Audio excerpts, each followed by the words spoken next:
I have a feeling we are good to go. Oh, hello. Fancy seeing you here. Hello, everyone. Hello. Welcome. Hello. Welcome to the Inklings humble home studio setup. You can tell we've got David's instruments behind us. Thank you very much for joining us. This is the Last Inklings Alchemy 1 year anniversary listening party. It's flown by.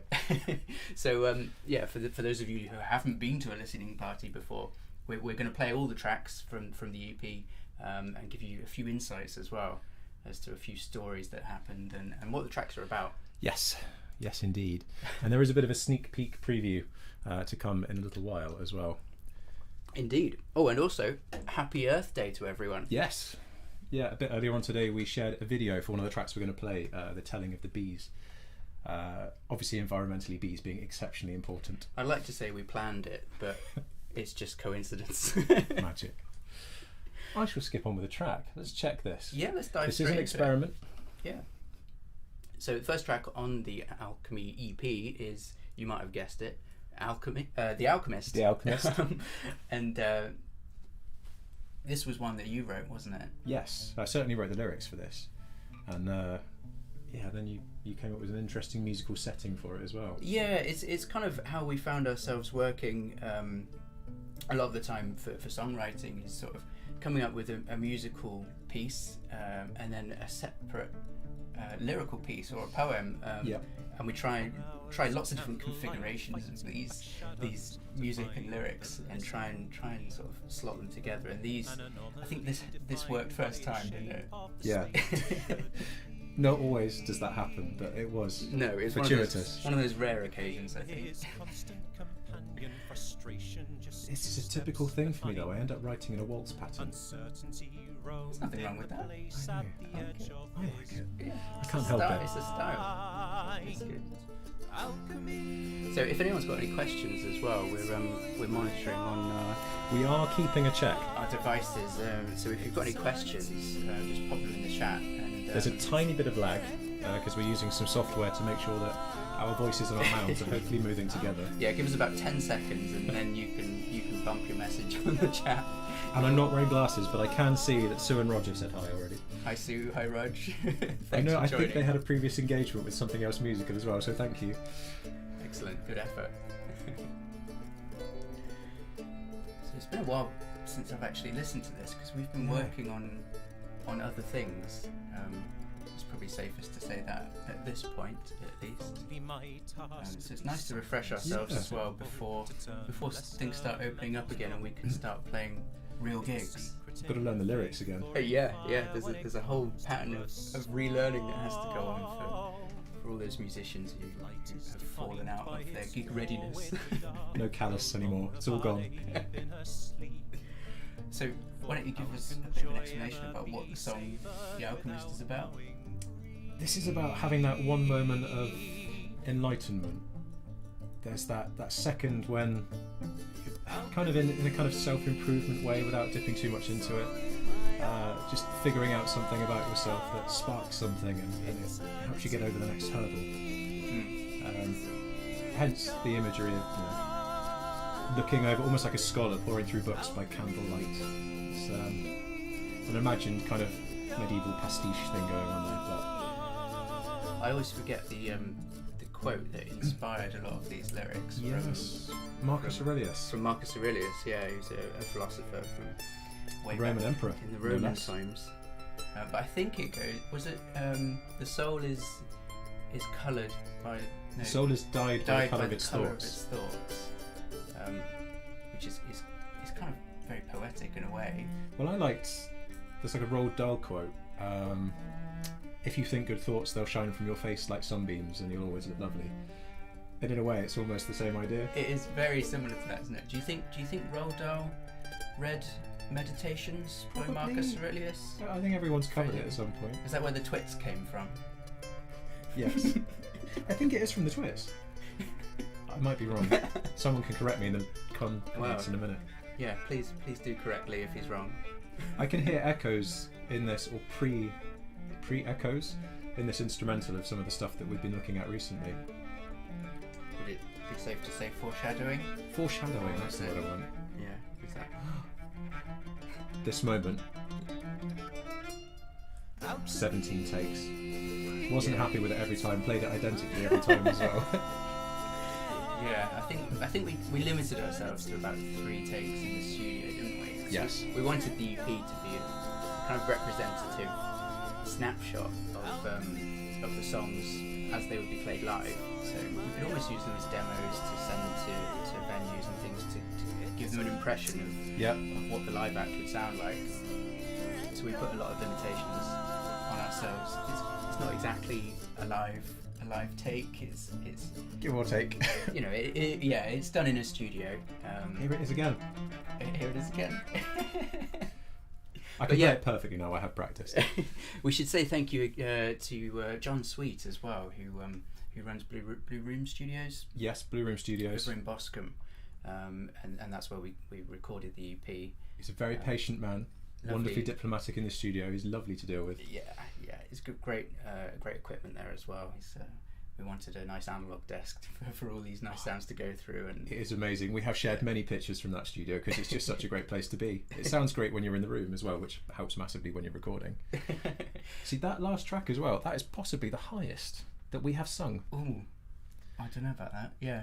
I think, we suddenly thought, let's go for it. Let's have a belting vocal because we don't normally do that. So we've got a few questions coming through on the stream.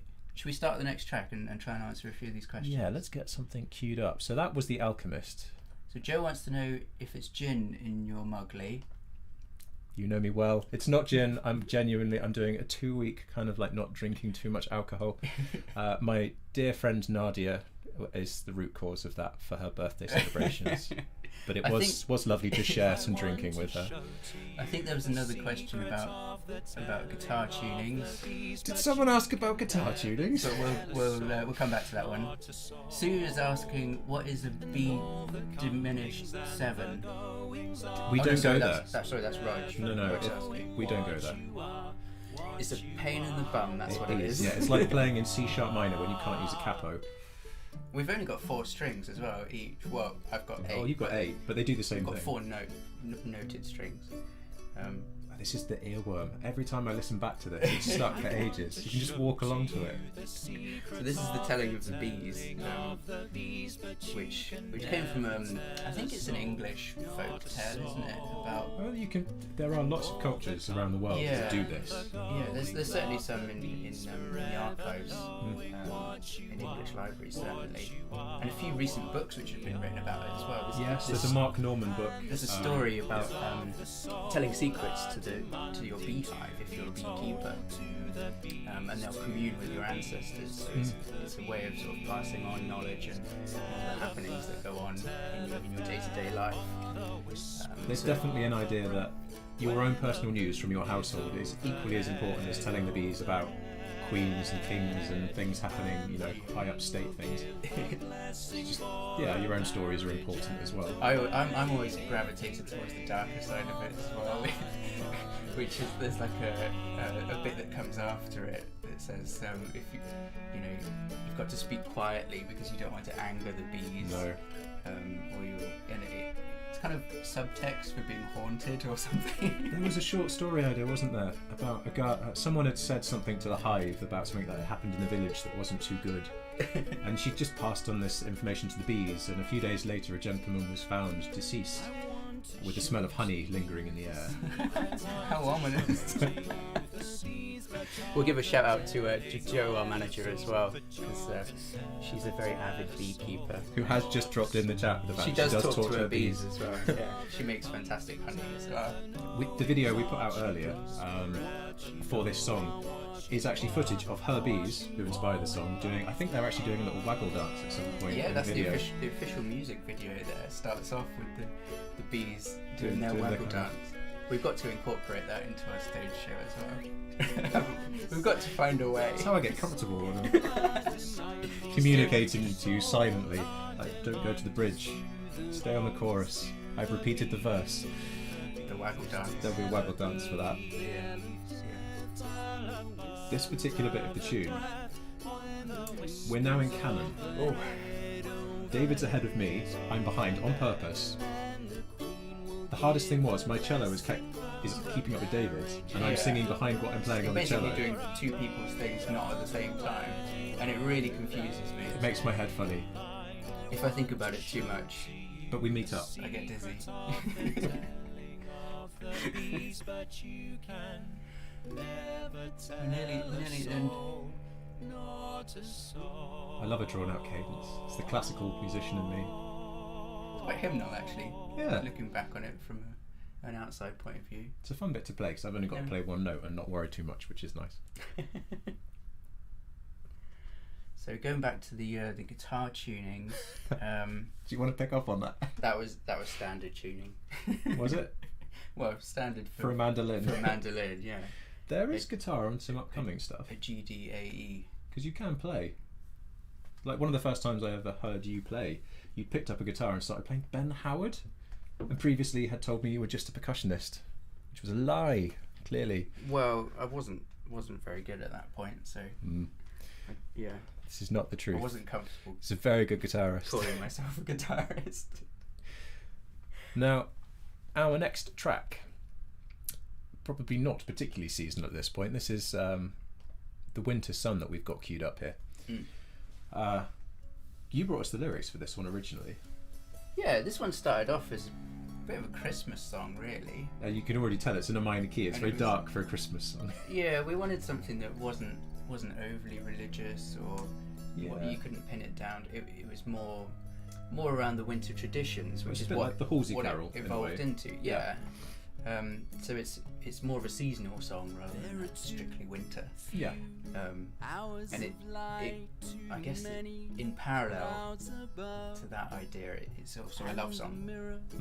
At its core, it's about sort of yearning for your loved one when you've been separated for a long time. Yeah. Same as waiting for the sun to come back in spring. Passing the time with whiskey. That comes later in the song. And it always reminds me, this wasn't in my head whilst we were writing it, but it always reminds me of my dad who suffers from something called seasonal affective disorder. It's often abbreviated to the word SAD. I always chuckle at. But it does describe exactly what it is. It's sort of when you get the winter blues, when everything's really dark outside and it's raining. But then there's this jaunty little instrumental bit as well. Yeah, well, this is the celebratory part of it, where everyone gathers together in the community for like a big feast in the middle of winter and celebrates the fact that they've got each other and they've got food to see them through. I've noticed when we play this live, when I've seen recordings of us playing, I look really pleased with myself when we play that. It's quite a jolly little bit to play. I should say this is the original version of this as well, which is if you buy the EP, this will be the song that's on it. But we've also done a reimagined version of this, which is a bit of a hint of what's to come in another project down the line. Yeah, so in that version we've sort of layered it up with different instruments. We did all that here in our own studio, so it's a little bit of a test. With the moon. A test, really. You can just see it, just first see it. A little synthesizer just there. over my shoulder. Yeah, just adds some nice warm bass to everything. But yeah, it was a nice little experiment to go through. And if you sign up to our mailing list, I think you can get it for free. You can, yes, it comes as a download. A download, yeah. Any more questions that we've got coming through? You did a great job on the remix too, which is exactly that. Yes, thank you. Fantastic. Oh, you've got some compliments as well for your great multitasking. I don't know how I do it actually. If I don't think about it, it's fine. If I try to think about it, it all falls apart a little bit. Yeah. Some of the newer songs are a bit like that as well. You find yourself like having to tap your foot to stay in time because you're playing and singing two different things. It's like a real coordination exercise. Your hands can kind of run away with you. I found this in orchestra settings. That way. Yeah. I'm the opposite way. I messed up my hair. I had to rub a beard. Too late. Got the same. It's too late. Yeah, the orchestra stuff. You get in the zone, you're reading the music, you're playing really well, and that's what that song is like. You get to a point where you're like, oh my god, I'm doing so well. And when you're suddenly conscious of it, it all falls apart. That's it. Oh dear.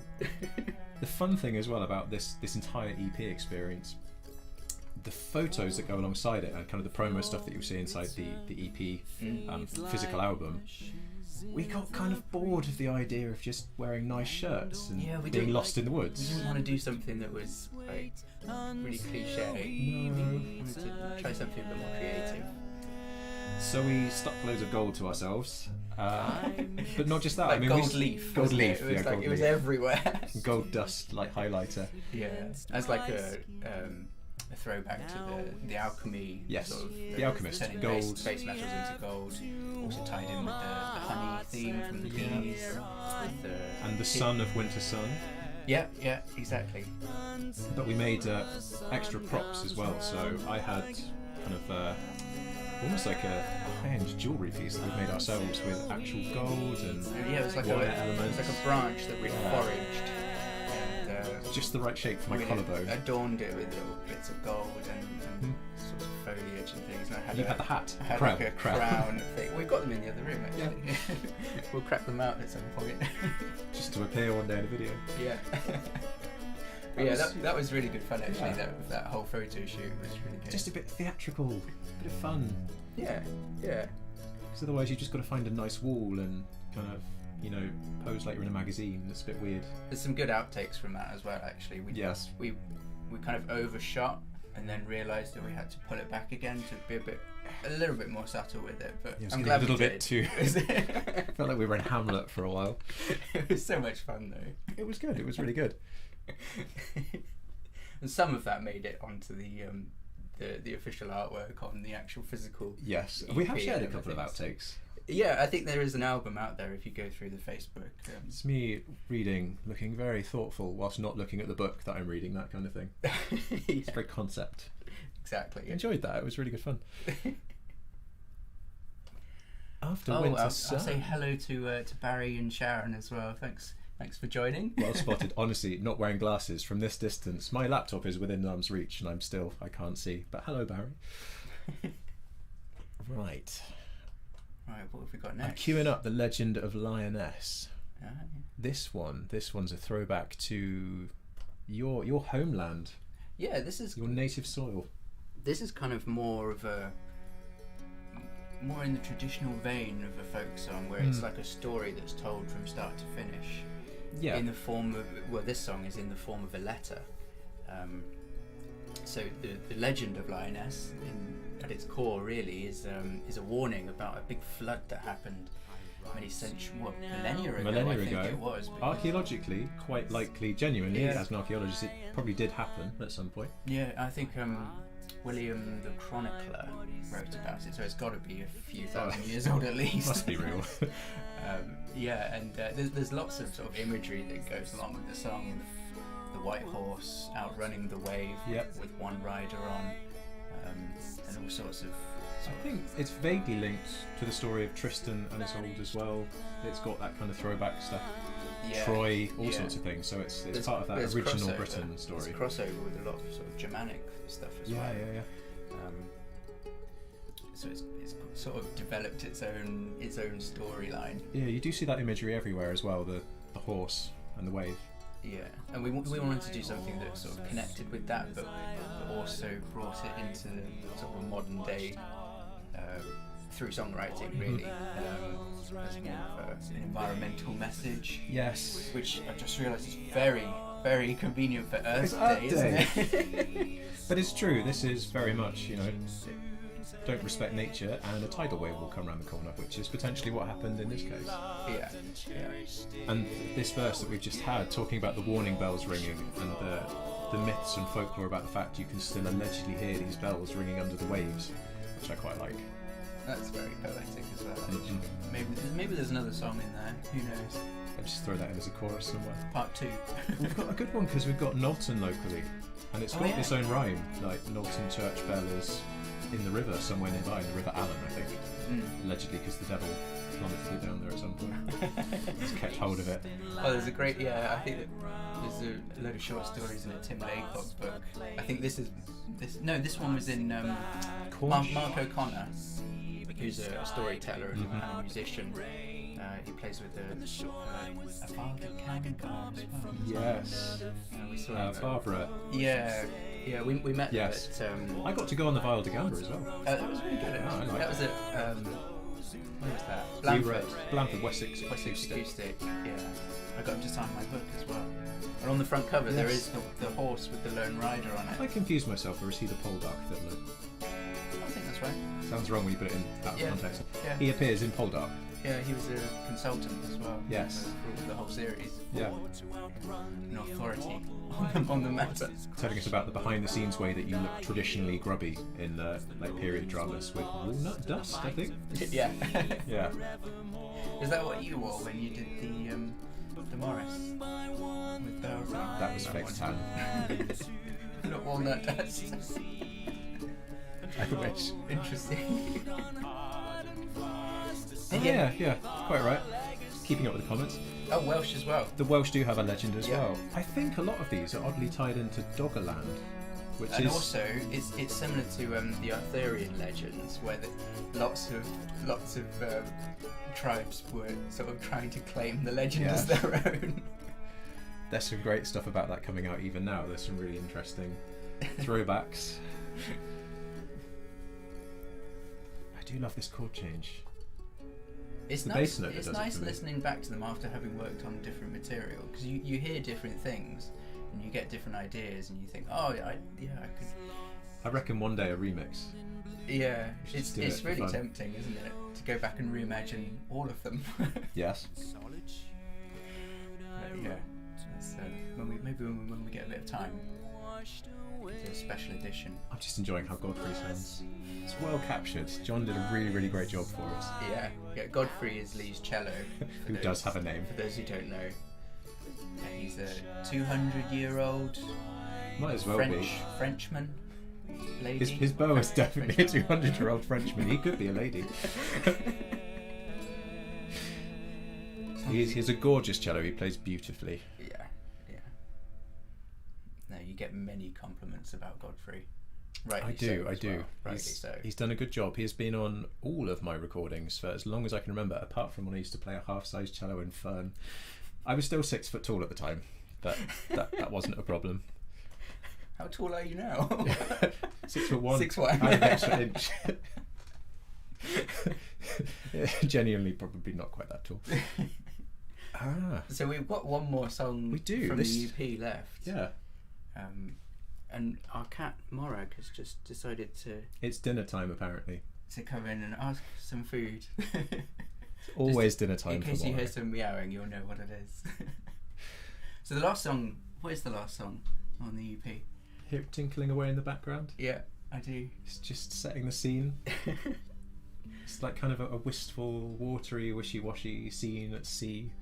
It's in G major, which means it's a greeny blue sea. I don't have synesthesia. I've just always thought of G major as being that colour. I did, yeah, I get that as well. Yeah, but C is very dusty and dry and like red. And I'm getting more of an orange. But, Yeah, like Saharan kind of sand. Yeah. This isn't an environmental ode as well. It is, yeah. I think we did the right thing putting this one after The Legend of Lioness. In essence, it's a sea shanty. So Yeah. it kind of ties in. With a refrain. Yeah, a nice refrain to it.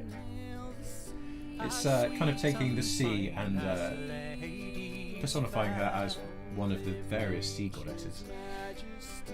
And all the various things. The first half of the song is very much what you're hearing now. We're in a lovely major key. This is about all of the benefits, positive things the sea has to offer. Highway, food source. And then halfway through, there's a key change, which is rare for us.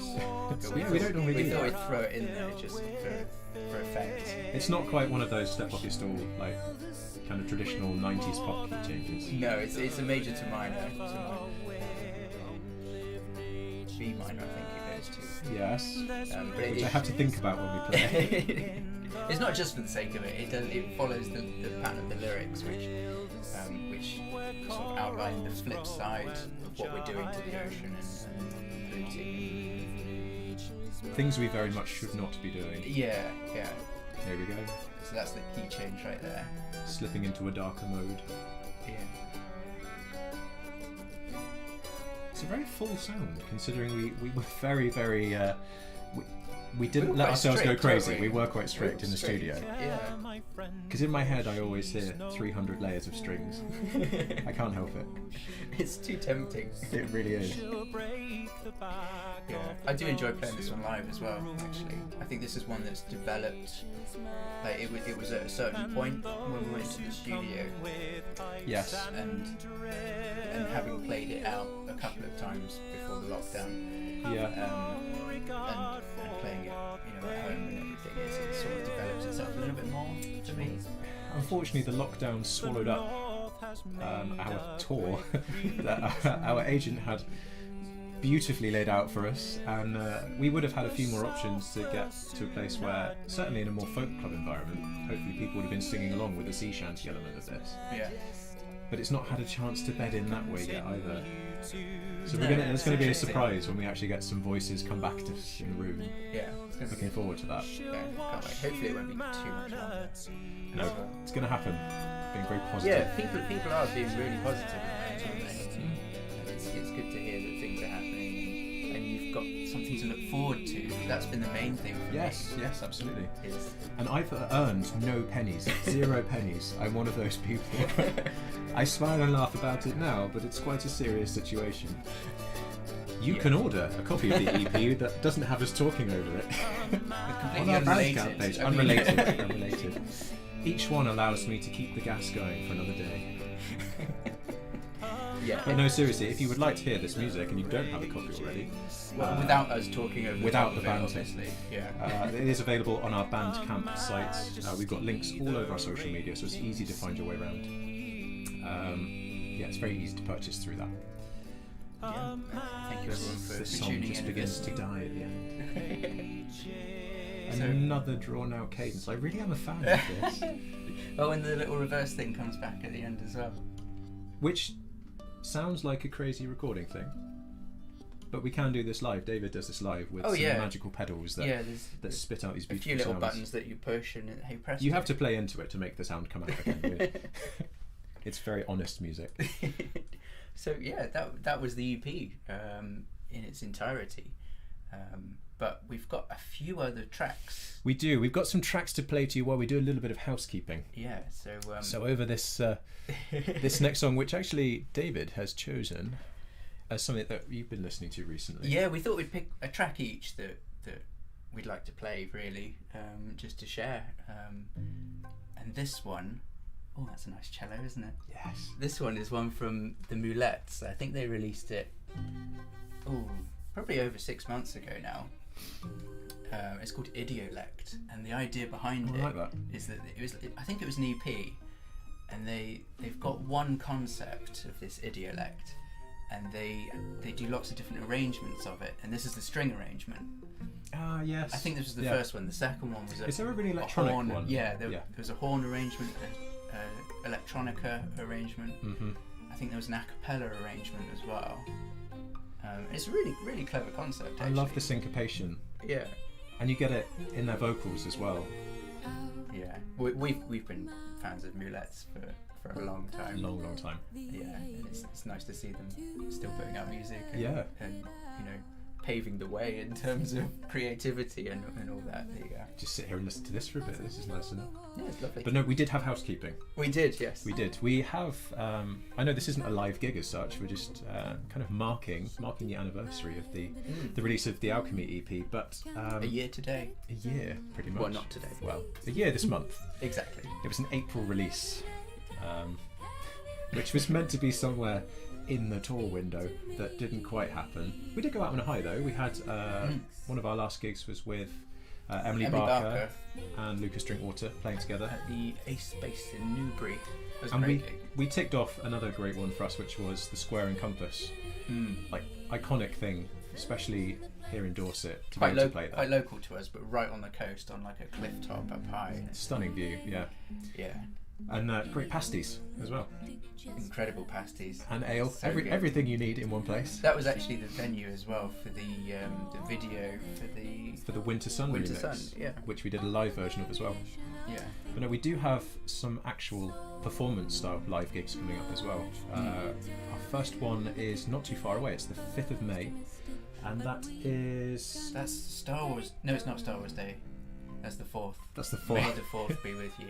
And then it's May the 5th. the Sith. May the... Return of the Sith. Oh, it is a Star Return of Wars. the 5th. It is a Star Wars Day. Return of the 5th. The 5th. Yeah. May. Return of the 5th. Yeah. That's how you can remember it. That's the one. Evidently. I'll get the dates confused. It's the 5th. The 5th of May, which is Live at Thornset Road. Thornset Road. And there are details of that on our website. You'll find it's in our gig listings. You can go through the bands in town and can find that as well. And there's a Facebook event hopefully As a for that one. live stream. Yeah, that's a live stream gig. Yeah. And then later, There's another one. Later in May, we have another live stream. It's on the 26th, and that is Live to Your Living Room. They've been doing a series of gigs. I think normally real world, when real world is possible, but they've also been streaming as well. I think it's quite an upmarket thing. We get sent equipment for this one. Hey, that means we have to practice. Yeah. Oh yeah. We should do that. We have to get gig ready and everything. But again, for that Live to Your Living Room, you'll find all the details floating around our website as well, so you'll be able to find out how to find out a bit more. Yeah, check out the links wherever they are. We can probably put those in post. You've waved your arms everywhere. I have no idea where they're going to go. I was just covering all options, you see. It's not my first time. We just freeze frame him somewhere. So that was the track by the Mulettes called Idiolect, the strings version. Because there's certain textures in some of this that we've been leaning on towards a new project. And actually, the kind of thing that inspires the way I like to write is like. Well, this is your choice. This is my choice. This is Vivian Long from her latest album. This is Let Go, and she's so good at creating these little kind of through composed moments where the song suddenly opens up into this instrumental that maybe you weren't expecting, and this luscious sound comes through, which is something we've sort of been playing with, looking at future arrangements. Yeah, we've taken a lot of inspiration from, especially actually from one of our cover songs, which is a Cure cover. Yes, Lullaby by the Cure. Yeah. There's a great Vivian Long version. Exactly, yeah. She does this kind of really intense whispering performance throughout the whole thing. Some really vicious, violent cello stuff. Yeah, the cello arrangement was really, really good, and we've used a bit of that. We've nestled it, yes, as the archaeologist would say. Moved it over to our side of the trench without anyone knowing and gone home with it at the end of the day. I think it works really well. Yeah, I like it. That's one that I'm quite pleased with. Yeah. We tried a few other cover songs as well, which never really saw the light of day, I don't think. There's probably a few in the bag. Yeah, maybe we'll have to revisit them. We're waiting for a summer hit that we can kind of bring back. Yeah, any suggestions? Yeah, you should definitely throw some stuff at us. Cover songs that we can have a go at. We'll certainly consider them. Yeah, absolutely. It's really hard to do because that's a lovely chord. Sorry, isn't it just? Vivian Long does play piano as well, and she's a great cellist, and so she layers up these stunning sound worlds, which is absolutely for upcoming projects. I'm letting my hair down and putting down all 17 layers that I hear in my head. I shall play one of these things as well. What's that? A mini cello? It's the scrape mandolin. Miniature. Yeah. The scraping mandolin. It sounds lovely. What's this one then? The slippy mandolin. That's a round back one. It's impossible to hold. Yeah, the one on the end actually is a ukulele. It's not even a mandolin. But this is the thing, because you used to be mistaken for playing the mandolin when you had the octolele. It's very confused. I get confused. They sound good. They all sound good. I'll go with whatever you say. Because the thing, we're talking about an upcoming project. We have been working on things, obviously here in our little home studio setup. We've been trying to stay very productive, actually. We have, yeah. It's been keeping us sane. You must have learned so much production stuff in the last year. I learned jazz, but David learned something useful. Jazz is useful. Come on. It's been good fun. How to not play the chords that are actually written in a lead sheet. Yeah, it's a great skill. Well, yeah, it comes part and parcel of sort of investing in your own home studio and all the technical abilities that comes with that. So we've tried to be productive in. We started off demoing our own stuff. Yes. So we could experiment with lots of layers and things like that. Exactly that. So you can hear. And some of this Vivian Long. There she goes again. Yeah, it's beautiful. It's like just. I swear I've heard this in a film as well somewhere. It's very film track. Yeah. it reminds me of something. I love the I drama can't that comes quite into it as the violin comes in. Yeah. It's a beautiful album, Vivian Long's latest album. Mm. Some of it a bit experimental. She is one for borrowing interesting sounds from strange places. I like that side of it though. Yes. Otherwise, it's it's safe and classical. Exactly. This is sort of pushing the envelope a little bit and exploring new things, and nothing else really sounds quite like it. And that's what I like about it. Exactly. Well, she's a good songwriter, I think, and worked with Damien Rice many years ago, and therefore also used to be in Damien Rice's band with Lisa Hannigan, who is the same Lisa Hannigan that sings with John Smith on his latest album, The Fray. It's good company to keep. Yeah, it's great company. It's fantastic. Now, really, I've been treading water because we do have a sneak hint of something we've been working on, which we might be able to reveal at this point. Yeah. So, well, I think we'll say thank you again for everyone who's tuned in and listened all the way through to us rambling over random tracks. I think it's good to kind of relive the EP, because I don't think it got its chance to shine due to our tour, but people have been really receptive. When it's time, we'll be out there. We'll be hitting the road. We will. You'll see us out there at a venue near you, and we'll be playing some, if not all, of the songs from the EP, plus some new songs that we've been working on as well. So, and speaking of new songs, great segue. Well, we thought we'd use this opportunity to give you a little bit of a teaser for something that we've been working on. We won't say too much about it. No, we've got an upcoming single, and there's a release being planned, and there will be a lot more information coming very, very soon. You've been particularly hard at work behind the scenes, nudging very small things, a small distance every few seconds. Not to give too much away. It looks stunning. It's really good fun. There's a video to accompany this single to help tell the story from a different side. This song is inspired by a traditional song song. But it's a different take on a story. Exactly. Yeah. But we've got a fragment of the instrumental that David has bounced down for me before we've done this recording. A little bit of studio trickery, and we've taken the vocals off and stripped back some of the percussion. Because we can't give that away yet. But this will give you a little bit of a flavour of the track. So we'll play it, and this is just give you letting our hair down for these kind of swirling string arrangements. We do have a title, but we haven't said it yet, and we're not going to, because it might change. But yeah, it's still got cello in it. I mean, many. It's not a drastic sort of about turn, is it? I mean, but there are more instruments in there, certainly. It's layered. Yes. Yeah. That's all you get. That is it. I'm not going to share anymore because I'm too excited. Really? Yeah. I'll play the entire track otherwise.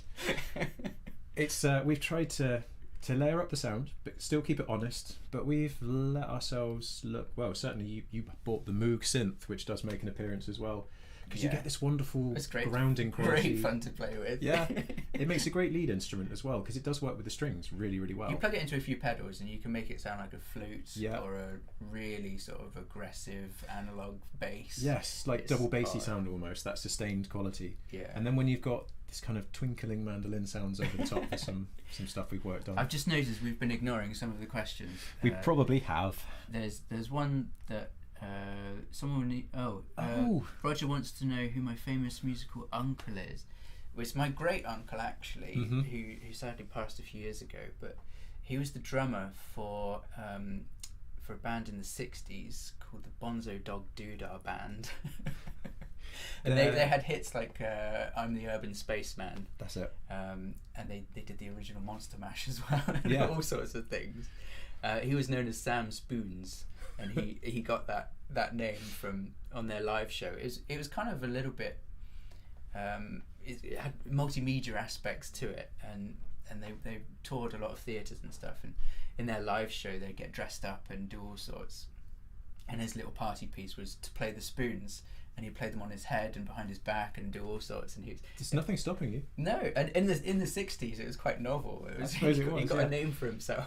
We've had some of their records on quite often when we've been hanging out doing some band admin. I've got their drinking tea. Yeah, I got their vinyl LP called Gorilla, I think. Yes. Which is... The introduction is a fantastic track. Oh. It's amazing. The introduction of the band starts to get a bit out of hand, and you realise that they name check like 17 yeah, people. they do the normal band members, and then they start dropping in sort of random names, and then they drop in like who was it? Gandhi on the vibraphone. Yeah, and then it's like oh, we've got kind of John on drums, and that kind of thing, and Gandhi on vibes. It's really lovely. Yeah. It's a lot to enjoy. Yeah, I really enjoy listening to it. It's quite a legacy for him to have left behind. So, yeah, if you're into that sort of thing, do check it out. Have we got any more questions? I'm leaning so I can see. Oh, Sue's heard of Sam Spoon's Bonzos are epic. Yeah, a lot of love for the Bonzos. Bear in mind, we're on like an 8-second lag to you guys. So. Yeah, bear with us. Cool. Well, with that, we probably need to tuck ourselves away and actually think of carrying on with our upcoming release project. Thank you so much for taking the time out of your evening to have a listen with us. Hopefully, as things open up, we'll be able to spend more evenings with each other outside, having a cheeky cider. It's not gin in my mug, it's definitely a coffee. But we will get round to that kind of thing. So remember, upcoming actual live gigs where we're going to perform live. We've got May the 5th, and we've got the 26th of May. So that's live at Thornset Road, and then live to your living room. And we'll make sure there's social media links to that coming up. And we'll get practicing. Yes. And get some callus back. Hopefully we'll see you there. Thank you so much for joining us, everyone. Thank you. I hope you enjoyed the Alchemy listening party. And now we go. Is this that typical thing